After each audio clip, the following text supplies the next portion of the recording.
जब रात का समय है, घना जंगल जंगल है कश्मीर या आसाम या एनी ऑपरेशनल एरिया में, और आप अपनी टीम के साथ गए हो, वहाँ पे आपके जवान जेसीओ आपके साथ है और धुआंधार बारिश हो रही है, आपको अंधेरे में कुछ दिखाई नहीं दे रहा है, आपका कम्युनिकेशन खत्म हो चुका है, आपके पास एम्यूनिशन कम बचा हुआ है और दुश्मन का हेवी फायर आपके ऊपर हो रहा है, तो क्या आपकी अंग्रेजी काम में आएगी ऐसे समय पे?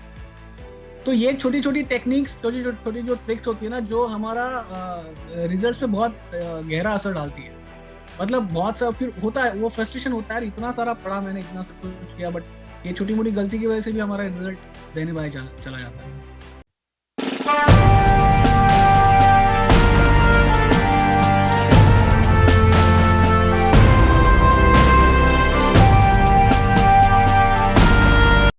स्टूडेंट्स, जय हिंद। और मेरा नाम है Shivam Saraswat and I am the founder of defence exam mastery. Defence exam mastery एक ऐसा प्लेटफॉर्म है जहाँ पे आपको एनडीए, सीडीएस, एफकेट, टेरिटोरियल आर्मी और एसएसबी इंटरव्यू की तैयारी कराई जाती है with 101 mentorship and personal hand holding support.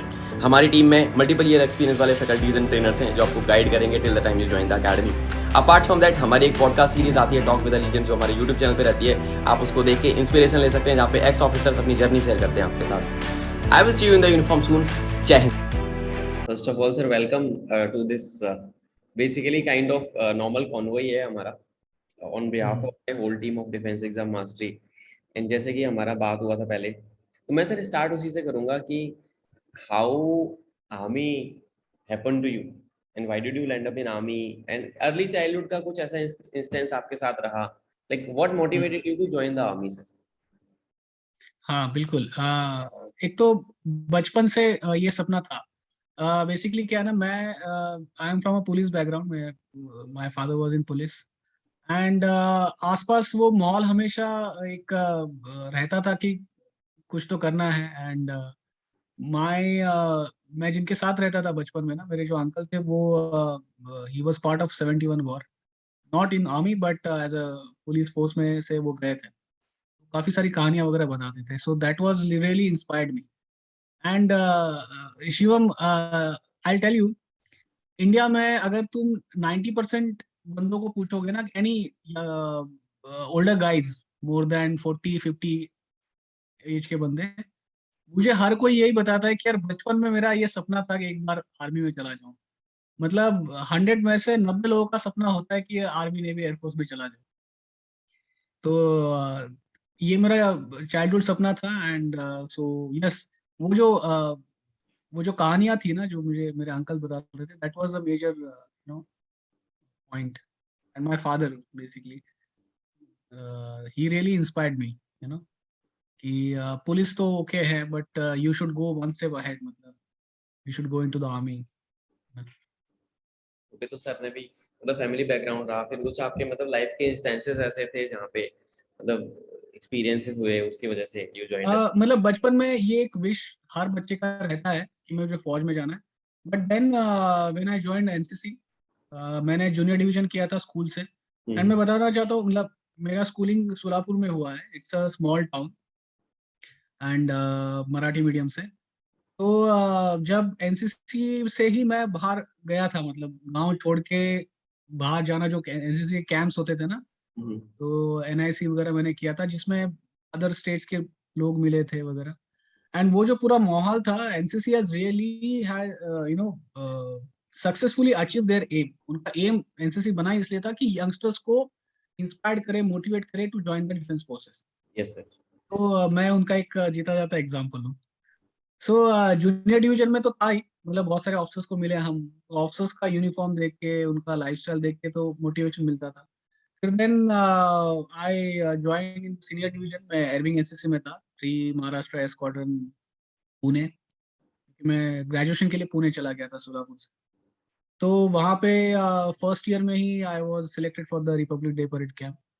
तो 2006 का जो कॉन्टिजेंट होता है ना राजपथ का, so I was part of that. I was a best cadet also. Great. So तो फिर वो सारा जब आप रिपब्लिक डे परेड में जाते हो ना, तो बहुत सारे ऑफिसर्स को आप मिलते हो, लॉट ऑफ ऑफिसर्स। एंड वो पूरा एक एनवायरनमेंट ही होता है, एक महीना पूरा जब दिल्ली में हम बिताते थे। एंड एक महीने का ये रिपब्लिक डे परेड कैंप जो होता है, इट्स नॉट ओनली 1 मंथ, उसका सिलेक्शन 6 महीने पहले से शुरू हो जाता है। तो वो पूरा ग्रूमिंग ही ऐसा था कि बस फौज तो it was like a aim now, फौज में जाना है। तो ये सारे बैकग्राउंड से जिसकी वजह से फौज में जाना था। Yes sir. सिद्धराम सर, एक एक क्वेश्चन और था। जैसे हमारी बात हुई थी पहले भी, मैंने आपसे डिस्कशन किया था, and I think it was a very brother to brother talk. तो हाँ यू हाँ क्लियरली यस। टोल्ड मी कि भाई मैं बच्चों का एक मिथ तोड़ना चाहता हूँ कि यार छोटे शहर का बच्चा या हिंदी मीडियम का बच्चा अफसर नहीं बन सकता, या जो लोकल रीजनल लैंग्वेज का बच्चा है वो अफसर नहीं बन सकता। Sir you I still remember that word. मैंने कहा नहीं sir, you are right, and actually I was looking for someone जो ना ये मिथ तोड़ दे।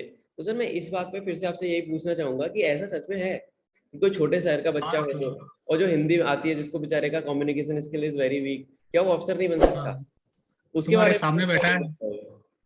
मैं थोड़ा सा ना इलेबोरेटेड मैं चाहूंगा इस पे आपका ना जवाब। हाँ आई बिल्कुल बिल्कुल। elaborated। तो सबसे पहले स्ट्रेट आंसर तो मेरा यही है कि तुम्हारे सामने बैठा हुआ हूँ मैं। ठीक है। तो मैं जीता जाता एग्जाम्पल हूँ।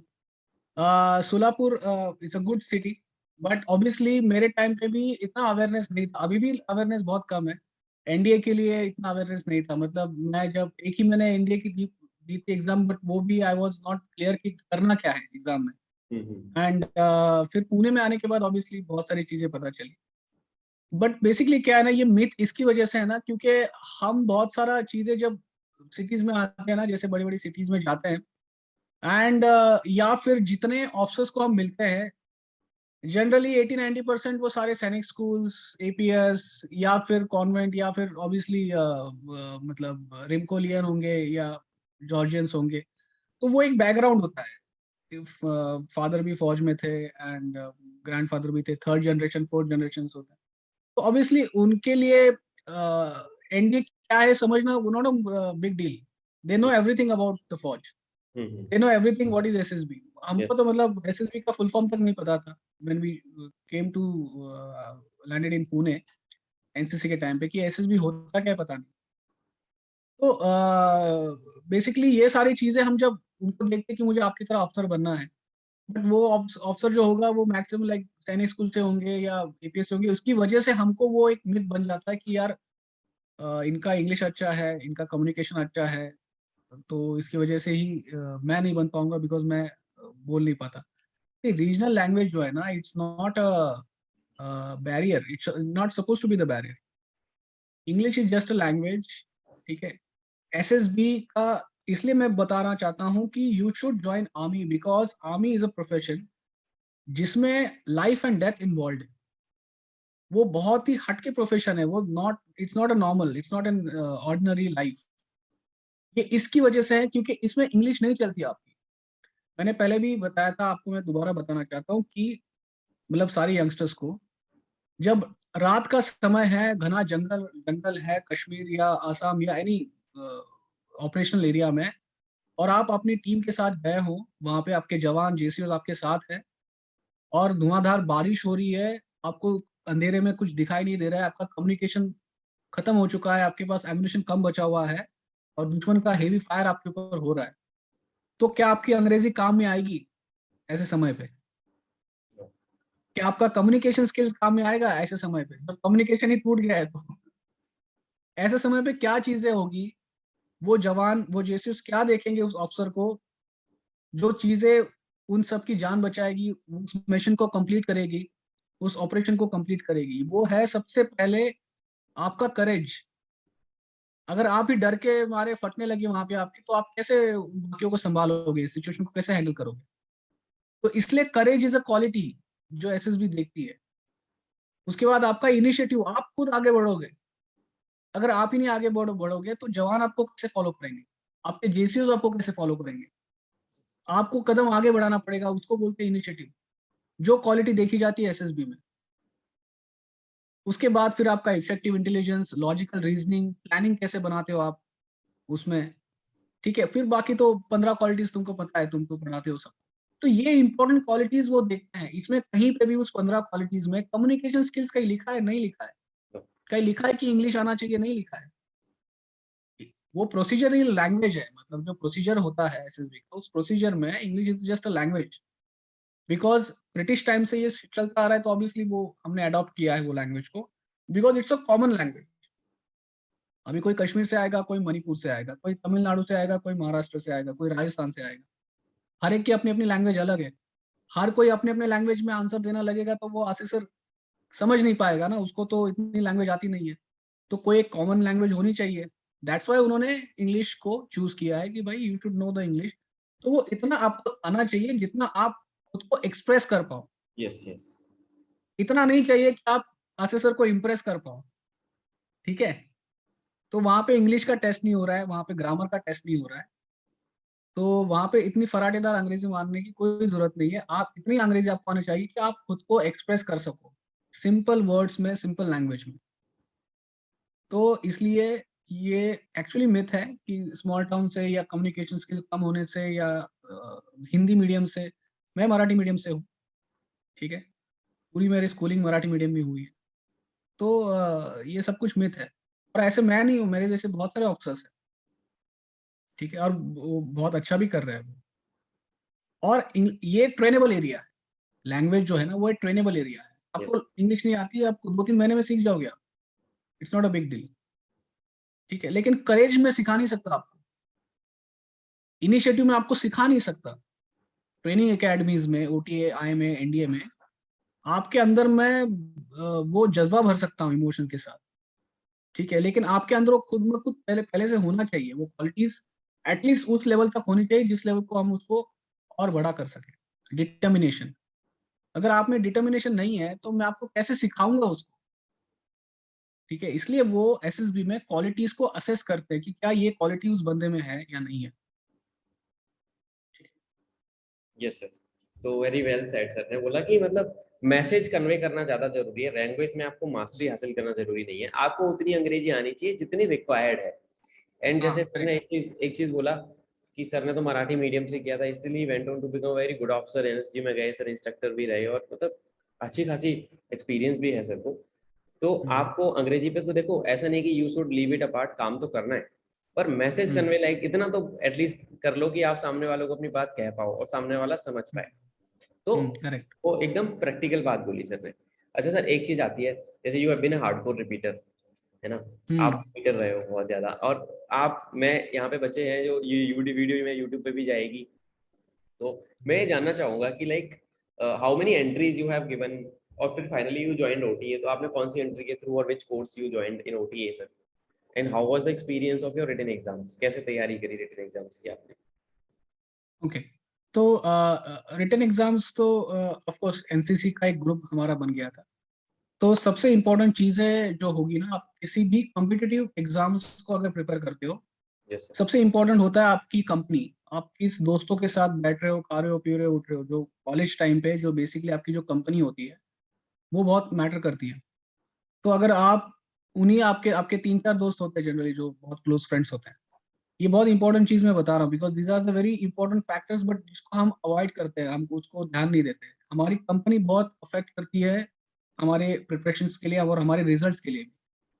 तो एनसीसी की वजह से वो ग्रुप तो बन गया था कि सभी को आर्मी, नेवी या एयरफोर्स, जनरली आर्मी वाले ही थे हम बहुत सारे, कुछ हमारे 3-4 क्लोज फ्रेंड्स थे, तो साथ में बैठ के हम तैयारी करते थे। तो उसके बाद मतलब बेसिकली क्या होता है ना कि जब भी कॉम्पिटिटिव एग्जाम होती है उसका एक फॉर्मेट अलग होता है। Yes you have to understand that it's a different exam. मतलब जब हमारा जो स्कूलिंग या कॉलेजेस में जो एग्जाम्स होती है दैट इज डिफरेंट। वो सब्जेक्टिव टाइप होता है, काफी सारा लेंदी पेपर लिखना होता है, उसके बाद आपको मार्क्स मिलते हैं। यहाँ पे it's optional, it's objective type. जो सीडीएस होगी या एनडीए होगी, it's objective type, multiple choice questions होते हैं। उसमें आपके डिफरेंट डिफरेंट सब्जेक्ट्स होते हैं, जो जनरल नॉलेज, इंग्लिश, मैथ्स। अब उसके तो सिलेबस वगैरह तो अभी ऑफ कोर्स वो सब कुछ नेट पे भी अवेलेबल है एंड क्लासेस भी है, even you are also conducting the same classes. Yes sir. So but again competitive exam का मेजर एलिमेंट ये है to clear the exams is the self study. You have, आप कितना भी किसको पढ़ा सकते हो, लेकिन the candidate must prepare himself. उसने खुद ने उस बैठ के एटलीस्ट कम से कम मतलब लास्ट 10 ईयर्स के जितने भी क्वेश्चन पेपर्स आए उसको सॉल्व करना चाहिए। टाइम, जैसे टाइम लगा के टाइम फ्रेम के साथ उसको सॉल्व करना चाहिए। And we used to do that कि जैसे संडे को एग्जाम है ना, तो संडे को एग्जाम है तो हर मतलब उस एग्जाम के 3-4 संडे पहले भी हम लोग प्रॉपर 9 से 11, आई रिमेम्बर 9 से 11 पहले आई गेस इंग्लिश का पेपर होता था। फिर 12 से 2 जनरल नॉलेज और फिर 3 से 5 मैथमेटिक्स। अभी भी सेम ये है। पेपर अच्छा अभी भी सेम है, ओके। हाँ। तो हम लोग मतलब मैं और मेरे 2-3 दोस्त हम लोग बैठ के प्रॉपर उस टाइम लाइन से पेपर्स देते थे। वो पेपर्स भी मिल जाते हैं जो एक्चुअल पेपर्स, जैसे आंसर शीट्स वगैरह होती है ना, जैसे वो गोल गोल करना होता है, भरना होता है। तो मतलब उतना उस चीज को हमको ढालना पड़ेगा। ऐसा नहीं कि मैं बस पढ़ रहा हूँ, घूट रहा हूँ, उसको याद ही कर रहा हूँ। बिकॉज छोटी छोटी सी चीजें होती है जिसको ध्यान देना होता है। आई रिमेम्बर हम लोग जब आंसर्स करते थे ना, तो 1 2 3 4 5 ऐसे लाइंस में आंसर्स होते थे, वो 120 क्वेश्चन होते थे। तो जो ABCD में जो उसको फिल करना होता था, तो प्रैक्टिस टेस्ट में ही मेरे मेरा एक बार एक प्रॉब्लम हुआ था कि मैं मेरे को 4th या 5th नंबर का आंसर्स नहीं पता था, तो मुझे उसको स्किप करना था। तो मैंने 5th वाला स्किप कर दिया और 6 का मुझे आंसर बिल्कुल श्योर शॉट पता था। कुछ फॉर एग्जांपल मैं लेता हूँ, अभी आई डोंट रिमेम्बर, बट 6 का आंसर था ब्रावो। तो मैंने क्या किया, जो 5 नंबर का क्वेश्चन स्किप किया था ना, उसके ब्रावो पे मैंने वो गोला मार दिया। ओके, तो अब उसके नीचे से शुरुआत हो गई, उसके नीचे से बहुत सारे पूरी क्वेश्चंस आने सीरीज लगे गलत थे। हो गई, पूरी सीरीज हाँ, गलत चली गई। पूरी सीरीज गलत हो गई, क्योंकि 7 का आंसर 6 में लिखा, 8 का 7 में लिखा, 9 का 7 में लिखा, 8 में लिखा। और फिर वो 15-20 क्वेश्चंस होने के बाद पता चला, अरे यार ये तो गलत हो गया। क्योंकि वो एक फ्लो में चला जाते हैं ना हम लोग, कि हम्म। हाँ चलो बस देखना ABCD, हाँ ओके ठीक, ABCD हाँ। तो फिर वो दोबारा उसको रब करना, फिर टाइम वेस्ट हो गया काफी सारा, है ना। टाइम भी इज वेरी इंपॉर्टेंट। तो ये सारी चीजें मैंने प्रैक्टिस टेस्ट में सीख ली थी कि नहीं ऐसा नहीं करना है। तो फिर क्या करना होगा, तो स्केल रखनी है। वो एक मैंने लोहे की स्केल जो होती थी ना, तो वो लोहे की स्केल रखी थी, मतलब 5 नंबर का है, अगर इसका नहीं हुआ है तो उसको नीचे कर देना है 6 के ऊपर। तो मतलब मैं उसी क्वेश्चन के ऊपर जा रहा हूँ, इस क्वेश्चन को मुझे सॉल्व करना है ना। तो वो ये स्केल स्केल ऊपर रखे ऐसे। तो ये छोटी छोटी टेक्निक्स, छोटी छोटी जो ट्रिक्स होती है ना, जो हमारा रिजल्ट पे बहुत गहरा असर डालती है। मतलब बहुत सा फिर होता है, वो फ्रस्ट्रेशन होता है यार, इतना सारा पढ़ा मैंने, इतना सब कुछ किया, बट ये छोटी मोटी गलती की वजह से भी हमारा रिजल्ट देने वाला चला जाता है। तो ये मेरा एक्सपीरियंस में शेयर करना चाहूंगा। तो इस लेवल का प्रिपरेशन आपको चाहिए। You should focus on minute details, कि आपको एग्जाम्स तो आपने बहुत सारा पढ़ लिया है, सब कुछ यू आर रेडी, बट आपको एग्जाम देने का भी प्रैक्टिस होना चाहिए। So this is one lesson I wanted to share with everyone.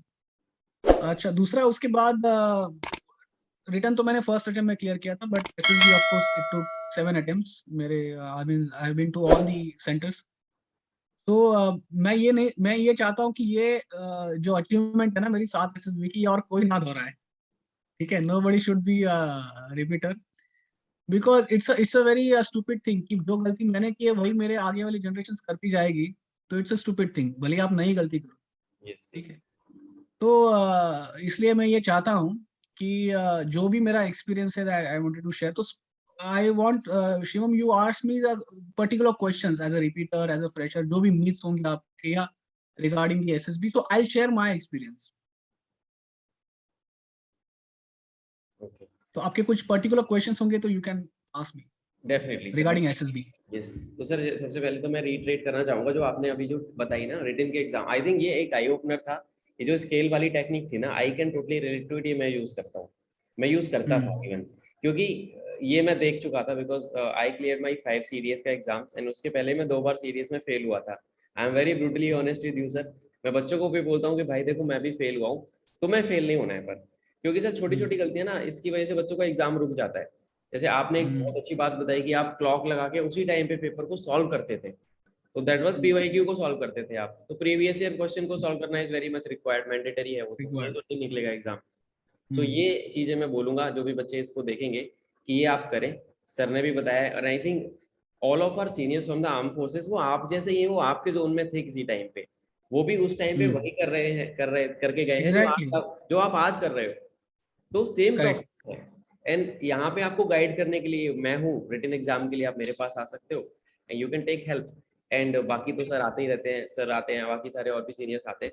तो सर मैं अभी SSB की तरफ थोड़ा सा मूव करूंगा कि like you went through in your 7 attempts आपने दिए, तो हाउ वाज द जर्नी, जब आप रिकमेंड हुए तो कौन से बोर्ड से हुए, and how was that hmm. Feeling, और मतलब why it took so long, मतलब ये तो किसी को खैर नहीं पता होता कि why it took so long.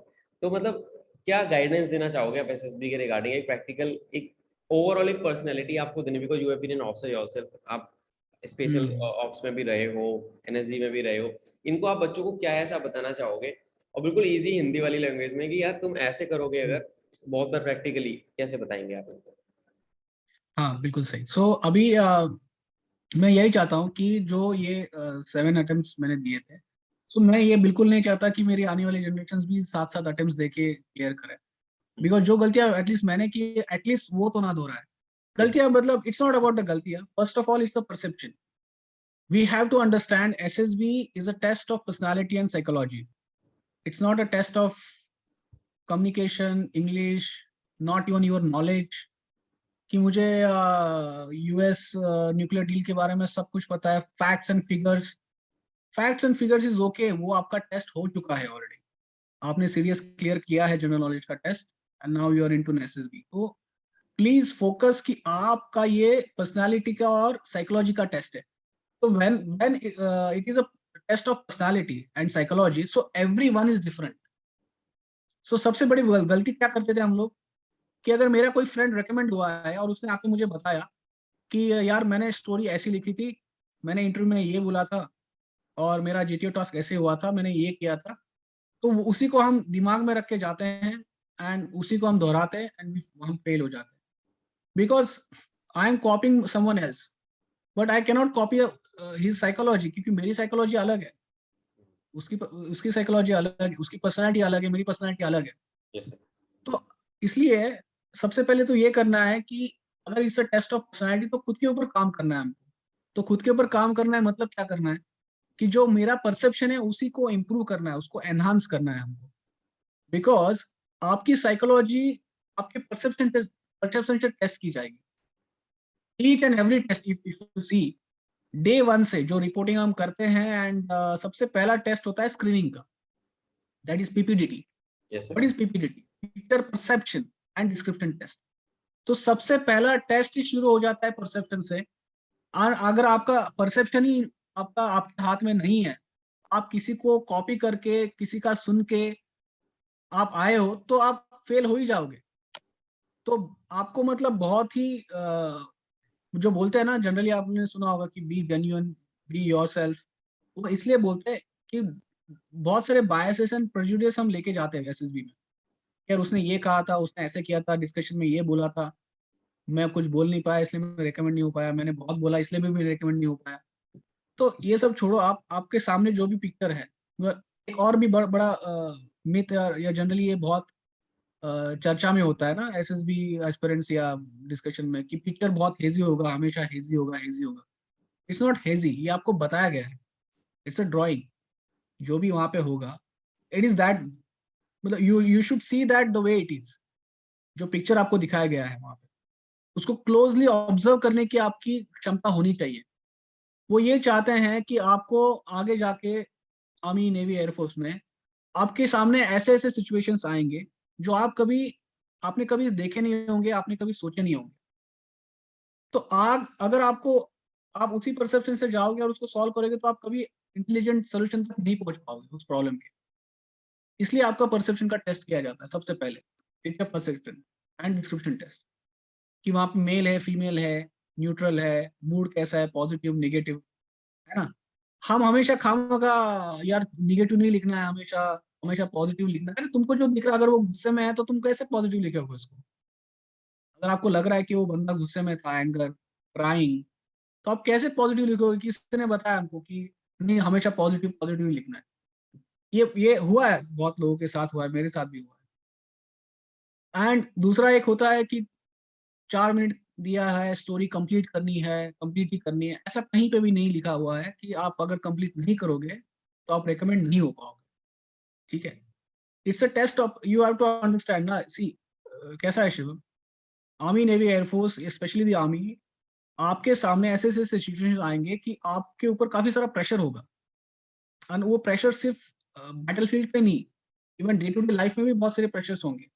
Because it's a system, it is a system made in such a way कि you as an officer, you have to work under a lot of pressure, administrative wise, logistic wise, मतलब आपको एक convoy भी एक जगह से दूसरी जगह मूव करना होगा, तो भी आपको काफी सारी चीजों का प्लानिंग करना होगा। You have lot of pressures, आपको बहुत सारी रिपोर्टिंग करनी होती है, आपके ऊपर बहुत सारे सीनियर्स होते हैं, बहुत सारे हेडक्वार्टर्स होते हैं जिनको आपको रिपोर्ट देना पड़ता है। So you have to learn how to work under a lot of pressure. तो अगर यहाँ से उसकी शुरुआत हो जाती है, आपको बताया जाता है 4 मिनट के अंदर स्टोरी लिखनी है, ओके, फिर आप उस प्रेशर में आते हो और आप कुछ भी उसमें बकवास लिख के आप आ जाओगे और बोलोगे कि यार मैं कैसे रिकमेंड नहीं हुआ, मैंने तो स्टोरी कंप्लीट की थी, मैंने 12 के 12 स्टोरी कंप्लीट की, मैंने सब कुछ कर लिया, फिर भी मैं कंप्लीट क्यों नहीं हो पाया, मैंने सारी की सारी SRTs कंप्लीट कर ली थी, 60 आउट ऑफ 60, है ना। सो ये it's a test of pressure. तो आपको ये पता होना चाहिए कि जितना, ऑफ कोर्स ये इसका मतलब ये नहीं कि आप बिल्कुल भी कैजुअल हो जाओ, कि आप बस 4 मिनट सोचते ही रहो, ऐसा नहीं है। बट पिक्चर को अच्छी तरह से ऑब्जर्व करो और 10 से 20 सेकंड्स ले लो सोचने के लिए कि क्या हो सकता है इसके अंदर की स्टोरी, कैसे बना सकता हूँ मैं, कौन सा सेंट्रल कैरेक्टर है, क्या उसका इंट्रोडक्शन होगा, क्या उसका मेन बॉडी कैसी होगी, फिर इसका कंक्लूजन कैसे होना चाहिए। और अगर आप क्लोजली ऑब्जर्व करोगे ना, तो आपके सामने एक अच्छी स्टोरी आएगी और वही उसको बताना, ठीक है। जैसे आपने बताया अभी कि ऑफिसर के ऊपर जिम्मेदारी होती है, तो ये pressure, you have to live with pressure, है ना। ये आपको आदत होनी चाहिए। जब भी जैसे हमें sir, when I have been to like I was a hardcore repeater, I have been to lot of SSBs, तो वो 4 मिनट में स्टोरी बनाने में हमें पता है दिमाग के पूरे पुर्जे हिल जाते हैं सर उस टाइम पे। मतलब वो परसेप्शन नहीं होता, एक्चुअली प्रेशर होता है वहाँ पे। बिकॉज, और आपने एक बात सही बोली कि आप किसी दूसरे का चिपका नहीं सकते, आपको अपनी लाइफ के हिसाब से लिखना है। You have to accept the truth कि perception has to be very good, मतलब जो है वो है। आप उसमें कुछ भी उल्टा सीधा लिखोगे, आप नहीं हो पाओगे, स्क्रीनिंग ही नहीं हो पाओगे। तो दैट इज द थिंग। और सर आगे अगर मैं बात करूँ कि साइकोलॉजी के बारे में हम पर्टिकुलरली जाएंगे, जैसे ये एक हो गया कि स्टेज 1 में चले गए, स्टेज 1 में क्लियर हो गए। एक पर्टिकुलर से सवाल आता है, कुछ बच्चे देखते हैं, जैसे आपने बात करी SRTs की, तो ये मैं आपसे पूछ रहा हूँ, क्या SRT, जैसे कोई बच्चा है जो 60 की 60 SRT करके आ गया और फिर भी रिकमेंड नहीं हुआ, और एक बंदा है जो 25 SRT करके आ गया, वो रिकमेंड हो गया, या 30 करके आया सर रिकमेंड हो गया, सर वो लॉजिक क्या है? बहुत सारे बच्चे मेरे से पूछते हैं, मेरे को पता है what is the logic, because I know quality matters a lot, है ना। हाँ, तो वो दोनों बच्चे मैं ही हूँ, हाँ, तो ठीक है। सर वो आप रहे हो तो उस जोन में, फर्स्ट, तो उस जोन में हाँ, आप रहे हो SRT वाला सिस्टम, और ये जो, नहीं, वो तुमने जो दोनों बच्चे बताए ना, वो दोनों बच्चे में से भी हाँ दोनों बच्चा मैं रहा हूँ, हाँ हाँ, कि ये मैंने सर। 60 के आउट ऑफ 60 भी लिखा है और मैं रेकमेंड नहीं हुआ, और मैंने 25 लिखे और मैं रेकमेंड हो गया। तो वही मैं इसलिए वो क्वेश्चन लाया, तो सर उस बारे में आप क्या बोलना चाहोगे, ये जो उसका, मिथ, इसको या ब्रेक करो आप। First of all please understand, मैं जो भी बता रहा हूँ वो सिर्फ I am sharing my experience. It is not that कि मैं आपको बहुत कॉन्फिडेंटली बताऊंगा कि जैसे मैंने किया वैसे ही वहां पे हुआ होगा। I don't know why did I get recommend, okay, मतलब मुझे सच में नहीं पता है, क्योंकि रिजल्ट कभी किसी को नहीं दिखाते हो। यस, मैं वो एक अंदाजा लगा सकता हूँ कि हाँ, कि क्या हुआ होगा, मेरी क्या गलती हो चुकी होगी जिसकी वजह से मैं पहले सेकंड थर्ड या पहले 6 अटेम्प्ट में रिकमेंड नहीं हुआ और लास्ट में क्यों हो गया, वो मैं अंदाजा खुद का लगा सकता हूँ। तो कैसा है, again it's a situation reaction test जो बोलते हैं, बेसिकली वहां पे रिएक्शन से ज्यादा आपके रिस्पॉन्स के ऊपर आपका ध्यान दिया जाता है। There is a difference between reaction and response, that we have to understand. अगर हम किसी भी स्ट्रेसफुल एनवायरनमेंट में रिएक्शन देते हैं, तो generally reactions are based on emotions. मतलब किसी ने आपको मतलब गुस्से में आके झापड़ लगा दिया, तो आप दोबारा उसको रिएक्ट करोगे, है ना, वो रिएक्शन होता है, ठीक है। तो बट रिस्पॉन्स क्या होता है, रिस्पॉन्स इज वेरी सेंसिबल, आप उसको सोचते हो, ठीक है, कि वो कौन है, अरे वो तो अंधा बंदा था, उसको पता ही नहीं था, ठीक है, वो तो हाथ दिखाने के लिए गया था और गलती से लग गया, पर आपने देखा नहीं कि वो अंधा है कि नहीं है ना, और आपने रिएक्शन में उसको मार दिया, ठीक है, तो उसका वो तो उसको तो दिखता भी नहीं था। So now that is called a response. There is a difference between reaction and response, ठीक है। सो SRTs में क्या होता है कि 60 आउट ऑफ 60 वो कंप्लीट कर पाता है जो हमेशा रिएक्शन लिखे, एक लाइन से ज्यादा अगर किसी ने लिखा है, मतलब कोई अगर मुझे बोलता है कि मैं 4 4 5 5 लाइन लिख के भी 60 कंप्लीट कर चुका हूँ, तो या तो वो बहुत ही सुपरमैन होगा कि इतना फास्ट सोचता है और 60 आउट ऑफ 60 भी सॉल्व करता है with response, but he may be over qualified for this, ठीक है। बट जो बंदा सिंपल है लेकिन इफेक्टिव है, ओके, तो इसकी वजह से क्या होता है कि अगर आप इफेक्टिवली सोचोगे, रिस्पॉन्स करोगे, तो आप 25 से 30 के एवरेज में ही सॉल्व कर पाओगे, आंसर्स कर पाओगे सिचुएशंस को, क्योंकि आपको पहले तो सिचुएशन पढ़ के आपको सोचना है कि इस सिचुएशन में खुद को डालना है और देखना है कि क्या हो सकता है।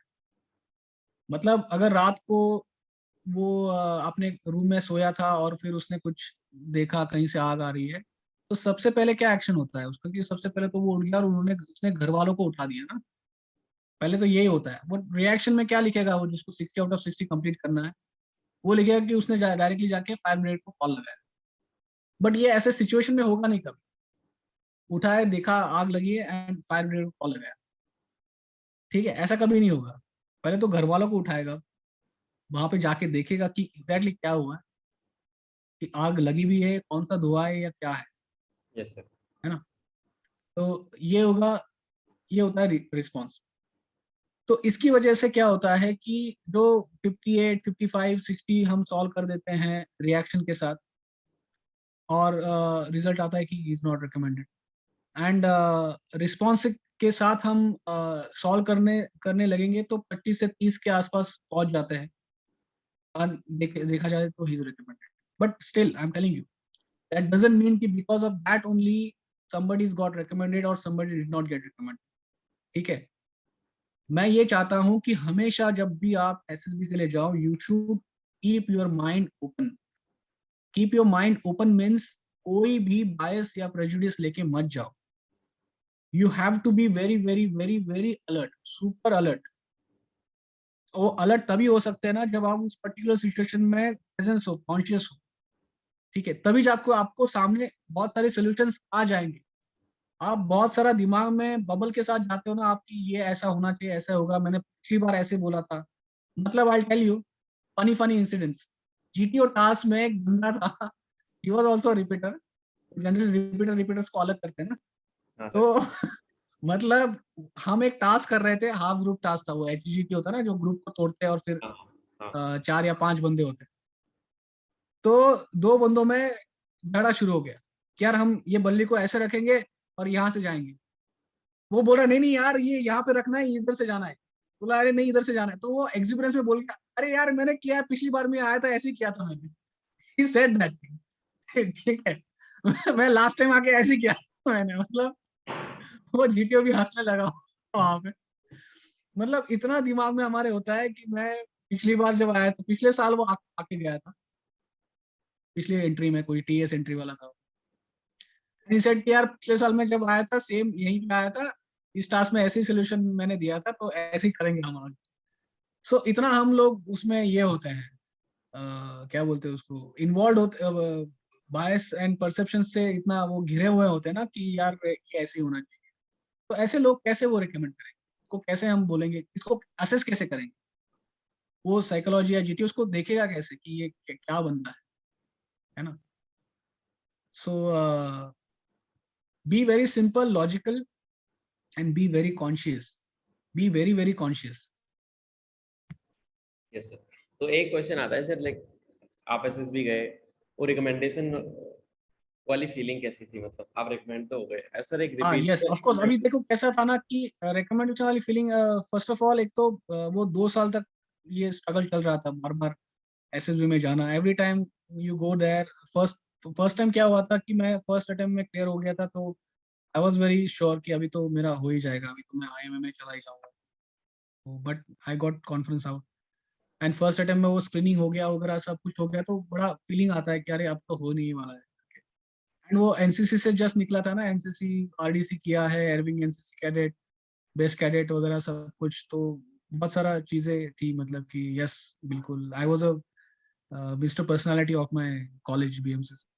तो बहुत सारा वो एक कॉन्फिडेंस या ये था कि यस अब तो होने ही वाला है मेरा। प्रोबेबली ओवर कॉन्फिडेंस बोल सकते हो कि अब तो होने ही वाला है, अब तो होने ही वाला है। तो that time I was very, मतलब I completely broke down. First attempt में जब मेरा नॉट रिकमेंड नहीं हुआ, फिर दूसरे तीसरे अटेम्प्ट में वो थोड़ा सा आदत हो गई थी, चलो ठीक है अभी 50-50%। बट मेरा एक एक चीज इंपॉर्टेंट चीज मैं बताना चाहता हूँ, what makes me recommend at the last attempt is I kept on seeking the answers. मेरे पास क्वेश्चंस थे कि मैं क्यों नहीं हो रहा हूँ, एंड बहुत जेन्युइनली, बहुत ऑनेस्टली मैं उस आंसर्स को ढूंढ रहा था, उसके क्वेश्चंस ढूंढ रहा था, एंड मुझे फाइनली जाके मिले।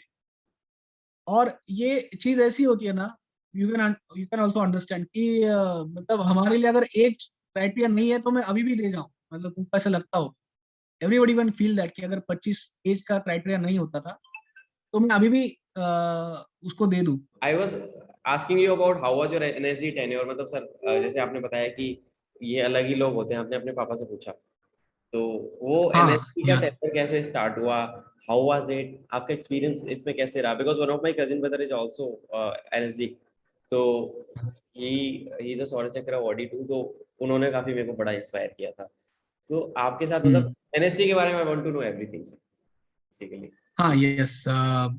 सो बचपन में वो मैंने आई आई टोल्ड यू ना कि एक बार राजपथ पे उनको देखा था, उनका परेड, तो तभी मैंने काफी वो एक चाहत आ गई थी थोड़ी यस सी। बट मेजर ट्रिगर पॉइंट ये था कि 2008 में जब 26/11 अटैक हुआ, एंड आई सॉ, मतलब जो उसमें अशोक कामटे पुलिस कमिश्नर थे, he was the police commissioner of Solapur district. I met him also, I know him before, so he was martyred that day। And जब वो मैं न्यूज देख रहा था, I kept on watching news 27 को भी, एंड 27 शाम को न्यूज आई थी कि मेजर संदीप उन्नीकृष्णन जो है NSG black hat commando, he is no more. Yes तो that was very touched, I mean I was very mood on, मतलब उस न्यूज की वजह से I was really touched. And 2-3 दिन के बाद जब ऑपरेशन खत्म हो गया and everybody start paying their tributes in different different ways, है ना, हर कोई वो कैंडल लाइट मार्च कर रहा था, एंड काफी सारे लेटर्स लिखे जा रहे थे, प्रोग्राम्स कंडक्ट हो रहे थे वगैरह। बट मेरे दिमाग से वो नहीं जा रहा था, मतलब उनकी उनकी माँ का वो रोना, एंड देन वो जो वीडियो था ना, आई सॉ दैट, वो कभी जा नहीं रहा था। And that day I decided कि यस, मुझे भी मेजर संदीप उन्नीकृष्णन को ट्रिब्यूट देना है, बट वो मैं ट्रिब्यूट दूंगा यही सेम यूनिफॉर्म पहन के। एंड 2008 में ये अटैक हुआ, एंड 2018 में मैं सेम एआर में था मुंबई में, and I was an energy commando major, same rank same uniform, and I met major Sandeep Unnikrishnan. तो उनके पेरेंट्स को जब मिला तो आई वाज, मतलब it was like a dream come true. जो मैंने सोचा था कि मुझे मेजर संदीप उन्नीकृष्णन को, सर को ट्रिब्यूट देना है, और वो मैं अचीव कर पाया। तो उनकी माँ को जब मिला, उन्होंने गले लगाया, and she said all the best. तो that was a moment, I mean बहुत लंबा जर्नी था। It was not easy for me because academies में तो I was very average, and मुझे बीच में काफी इंजरीज भी हुई थी, मतलब एक स्पोर्ट्स इंजरी हुई थी शोल्डर की मुझे, तो 2016 में मेरा कंधा ऑपरेशन हुआ था उसके ऊपर। एंड दिस स्पेशल फोर्स या स्पेशली एनर्जी एंड ऑल, मतलब पीपल बोलते हैं ना कि ये क्यों, इसको स्पेशल क्यों बोलना है इनको, why they should be called special, because ये एक मैडनेस होता है, एक जो जुनून होता है ना, वो स्पेशल होता है, वो सबसे अलग होता है। कि मेरा जब वो ऑपरेशन हुआ था मेरा, और 2-3 दिन के बाद मुझे डिस्चार्ज होना था, तो वो ड्रेसिंग निकाल रहे थे, ऑर्थोस्कोपी की थी ना उन्होंने, तो वो जब ड्रेसिंग निकाल रहा था ना डॉक्टर, तो मैंने पूछा कि डॉक्टर कितना टाइम लगेगा उसको हील होने में। उसने कहा यार तू टेंशन ना ले, अभी तो तू कैटेगरी है, 1.5-2 साल तक तो तू आराम से, no, take your time to heal. मैंने कहा नहीं नहीं, मुझे एनर्जी कमांडो बनना है। सो वो हंसने लगा, एंड ही सेड वो पागल है, तू बेवकूफ है, अभी तो डिस्चार्ज भी नहीं हुआ एंड यू सेड कि मुझे जाना है। एंड एनर्जी का कैसा है ना कि energy is required more of upper body strength. काफी सारे रोप्स चढ़ने होते हैं आपको, बिल्डिंग इंटरवेंशंस वगैरह आप करते हो, तो टेस्ट में भी, प्रोडक्शन में भी आपको अपर बॉडी पे ऊपर ज्यादा ध्यान दिया जाता है। चिन-अप्स, पुल-अप्स वगैरह होते हैं, and it's very serious, they don't compromise on any standard. और ऊपर से मेरा कंधा ही टूट गया था। सो लेकिन 1.5 साल के अंदर अंदर मैंने उसको रिकवर भी किया, और not only I recovered, I cleared the probation also. ठीक है, तो मेरे कंधे में अभी भी 2 वो स्क्रूज लगे हुए हैं, but despite of that I could able to achieve it. And तो जब शुरू में मतलब मैं जब आई रिपोर्टेड ना इन एनआईजी ट्रेनिंग सेंटर मानेसर, तो मैंने वही डिसाइड किया था कि या तो मैं प्रोबेशन कंप्लीट करूंगा, या तो यहाँ से मैं जिंदा वापस नहीं जाऊंगा। सो उस लेवल का डिटर्मिनेशन था मेरा, और मेरे लिए वो जरूरत भी था, बिकॉज मेरे लिए it was very hard. I was a very average in physicals also. तो शुरू शुरू में तो मैं काफी सारे टेस्ट फेल होता था, स्पेशली आई रिमेम्बर्ड जो मेटल ऑब्स्टेकल कोर्स होता है एनर्जी का, काफी टफ होता है। They got lot of you know, उसमें काफी सारे ऑब्स्टेकल्स होते हैं, 26 फीट वॉल एंड ऑल। तो उसमें तो शुरू में फर्स्ट वीक में जो टेस्ट हुआ था, उन्होंने टेस्ट लिए थे, तो उसमें I could complete entire battle obstacle course in 32 minutes. I was failed. Required standard उनका 20 मिनट्स का था तब, एंड फाइनल में उसको 18 मिनट्स में कंप्लीट करना होता है। Even I could not complete 3 to 4 obstacles in that, but within two more weeks, 8 मतलब सॉरी, हाँ 2 more weeks के बाद I could able to complete entire battle obstacle course in 14 minutes. तो 3-4 हफ्ते के अंदर ही वो एक ट्रांसफॉर्मेशन आ गया था। तो वो ट्रांसफॉर्मेशन के लिए एक डिटर्मिनेशन चाहिए होता है आपको, और आपको जब पता होता है कि आप में से मतलब वहां पे तो सारे पैरास के ही बंदे आते हैं, 90-95% एनएचजी में पैरास से बंदे आते हैं। सो हर कोई पैरास से है, और इवन जो इन्फेंट्री में भी जो आते हैं, तो एवरीबडी जो सुपीरियर होते हैं ना हमेशा फिजिकल स्टैंडर्ड में, वही लोग उसमें आते हैं। And I was very average, तो इवन मेरे यूनिट से भी काफी बोलते थे क्यों जा रहा है, तो why you will not able to complete, but then still वो एक जुनून होता है कि नहीं सर, आई विल नॉट, मतलब मुझे जाना ही जाना है। मतलब मैं भले ही I can live with the failures, yes I had gone to the probation but I could not complete, but I can not live in a regret that if I would have I could have, अगर मैं चला जाता तो शायद मैं कर पाता। Life में तो काश। या तो हमेशा मैं ये बोलना चाहता हूँ सारे यंगस्टर्स को ना, कि भले ही कुछ करके फेल हो जाओ यार, कुछ ना करके फेल होने से अच्छा है। ठीक है, तो कभी भी आप मतलब उस रिग्रेट में मत जीना, भले ही आप फेलियर्स के साथ जियो, कि यस अब मैंने पूरा जोर लगा दिया, मेरा पूरा टोटल मैंने जितना भी था पूरा टोटली मैंने एफर्ट लगा दिया, बट नहीं हो पाया, that's fine. But you should not live in a regret. यार अगर मैं थोड़ा कोशिश करता, अगर थोड़ा सा मैं और कर पाता, अगर मैं ये रह गया, मैं अगर थोड़ा और उसमें डालता, तो यस यू मतलब that is not a good life to live. And then finally जब मैं कंप्लीट कर पाया प्रोबेशन, तो it was again a dream come true. जब वो बलिदान बैच पहनते हैं, इट्स अ सेरेमनी, ब्लैकनिंग होता है आपका, तो it was like a dream come true. And फिर तो काफी अच्छा टेन्योर रहा मेरा, आई वोन one of the prestigious competition in energy. And फिर तो energy is a very very advanced counterterrorism force. It has got a lot of high tech equipments, not only equipments, I can say gadgets। मतलब जो जो बच्चे ये जाके video games खेलते हैं ना, काउंटर स्ट्राइक्स वगैरह है ना, पबजी एंड ऑल, मतलब एनर्जी में तो आपको उससे भी बेहतर बेहतर हथियार चलाने का मौका मिल मिल सकता है। तो ये खामखा पबजी या काउंटर स्ट्राइक में टाइम वेस्ट करने से अच्छा है आप पढ़ाई पे ध्यान दो, और रियल में आके पबजी खेलो, जो रियल में होती है ना ऑपरेशंस। तो एंड अगेन जो ट्रेनिंग लेवल होता है, मतलब again it's a different, completely different. So it's a world class counter terrorism force, I must say.